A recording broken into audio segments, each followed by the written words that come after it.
안녕하세요. 에이징엘 대표연장 성형외과 전문의 김수철입니다. 오늘은 중년 눈매 교정 수술에 대해서 말씀드리도록 하겠습니다.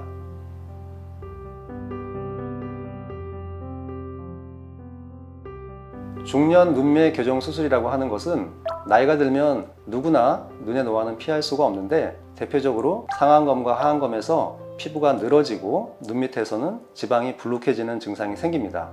이와 같은 눈의 노화를 교정하는 수술을 중년 눈매 교정 수술이라고 합니다. 그림에 있는 이 눈을 보시면 위에 상안검 눈꺼풀 피부들이 처져 있는 모양을 볼 수 있습니다. 상안검 수술에서는 먼저 늘어진 피부를 절제를 하게 되는데, 절제하는 방법에는 두 가지가 있습니다. 먼저 눈꺼풀 피부를 다이렉트, 직접 이 부분을 절제하는 방식이 있고, 두 번째는 눈썹을 끌어올리는 방식이 있습니다. 속눈썹과 이 눈썹 간격이 충분히 여유가 있는 경우에는 직접 절제를 하는 것이 맞고, 눈썹이 굉장히 낮게 내려와 있는 분들도 계십니다. 그런 분들의 경우에는 이 상안검 피부를 직접 절제를 하게 되면 굉장히 어색한 모양이 나오기 때문에 이 부분은 꼭 주의를 해야 됩니다. 이 그림에 있는 분 같은 경우는 눈썹 간격이 충분히 여유가 있기 때문에 직접 절제를 하는 것이 맞는 경우가 되겠습니다. 두 번째 계획은 쌍꺼풀을 만들 것이냐 안 만들 것이냐인데, 피부의 두께를 가지고 고려를 해줘야 됩니다. 상안검 수술을 할 때 피부가 너무 두꺼운 분들의 경우 쌍꺼풀을 진하게 만들게 되면 굉장히 어색한, 수술한 표시가 많이 나는 부자연스러운 눈이 되기 때문에, 그런 경우에는 가능하면 쌍꺼풀은 만들지 않거나 만들더라도 굉장히 작게 만들어주는 것이 자연스럽습니다. 이분 같은 경우는 눈꺼풀 피부가 두껍지 않은 경우이기 때문에 적당한 크기의 쌍꺼풀을 만들어도 어색하지 않은 눈이 나올 수가 있습니다. 하안검의 경우는 눈 밑에 피부가 얼마나 늘어져 있는지, 그리고 지방이 많이 쌓여서 눈 밑이 돌출되어 있는지, 이 두 부분을 먼저 체크하는 것이 중요하겠고, 속눈썹, 눈 밑 피부 절개를 하고 그 다음 남는 피부를 제거하고 불룩한 지방을 재배치해서 눈 밑을 평평하게 만들 수가 있습니다. 그래서 눈썹과 속눈썹의 간격이 좁은 경우에는 직접 절제를 하면 안 되고 눈썹을 들어줘야 하기 때문에 눈썹 거상을 하거나 또는 이마 거상을 통해서 눈썹을 높여주는 것이 바람직합니다. 일반적으로 상안검, 하안검 수술을 하고 나면 붓기는 개인의 차이가 있지만 1주에서 3주 정도 보통 지속을 하게 되고, 길게 잡아도 한 달 정도 후부터는 충분히 자연스러운 눈 모양을 다시 회복할 수 있습니다. 그리고 효과의 유지 기간은 정확한 플랜에 의해서 정확한 수술이 이루어진다면 한 10년 정도 이전에 내 눈의 모습을 가질 수 있고, 효과의 유지 기간도 10년 이상 좋은 결과를 유지할 수가 있겠습니다.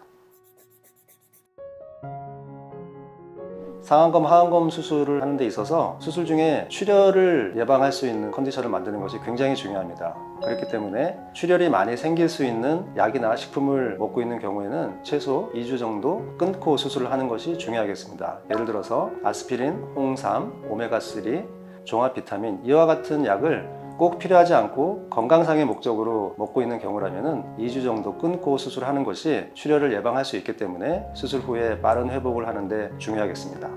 다음으로 수술 후 주의사항에 대해서 말씀을 드리겠습니다. 역시 출혈을 예방하는 것이 빠른 회복에 있어서는 무엇보다 중요합니다. 그렇기 때문에 얼굴의 압력이 너무 지나치게 올라가지 않도록 배에 너무 힘을 준다든지 엎드려서 생활을 한다든지, 이와 같은 행동은 한 1주에서 2주 정도 좀 조심을 하는 것이 좋겠고, 또한 상처가 염증 없이 잘 회복할 수 있도록 치료를 잘 받으시고, 또한 병원에서 처방해주는 약을 잘 먹어서 염증을 예방하는 것이 중요하겠습니다. 노화 눈 수술은 젊은 사람들이 받는 쌍꺼풀 수술하고는 굉장히 다릅니다. 일반적으로 쌍꺼풀 수술은 눈만 국한해서 되는 수술이지만, 노화로 인한 눈 수술은 눈뿐 아니라 눈 주변, 눈썹의 노화 상태, 피부의 두께, 중안면부의 늘어진 정도, 이러한 부분들을 종합적으로 보면서 수술 계획을 정하고, 또 수술 방법도 상태에 따라서 다양하게 나오기 때문에 많은 경험을 필요로 합니다. 전체적인 안티에이징 수술의 경험이 많은 의사를 찾는 것이 무엇보다 중요하겠고, 자연스러운 수술 결과로 이어질 수가 있겠습니다. 저희 에이징엘 의원에서는 흉터 치료에 관한 글로벌 의료 특허가 있기 때문에 안심하고 수술 받으셔도 되겠습니다. 또한 눈매 교정 수술은 노화의 한 부분이기 때문에 눈에만 국한돼서 오는 증상은 아닙니다. 그 주변 부위에 노화와 관련이 되어 있는 증상이기 때문에 이러한 부분들을 잘 관찰하면서 수술을 해야 자연스러운 결과로 이어질 수 있는데, 저는 20년 동안 안티에이징 수술을 경험하면서 종합적인 증상들을 관찰하면서 자연스러운 수술 결과로 이어질 수 있도록 수술을 하고 있습니다. 네, 오늘 중년 눈 성형에 대해서 말씀을 드렸습니다. 도움이 되셨기를 바랍니다. 지금까지 에이징엘 의원 성형외과 전문의 김수철이었습니다. 감사합니다.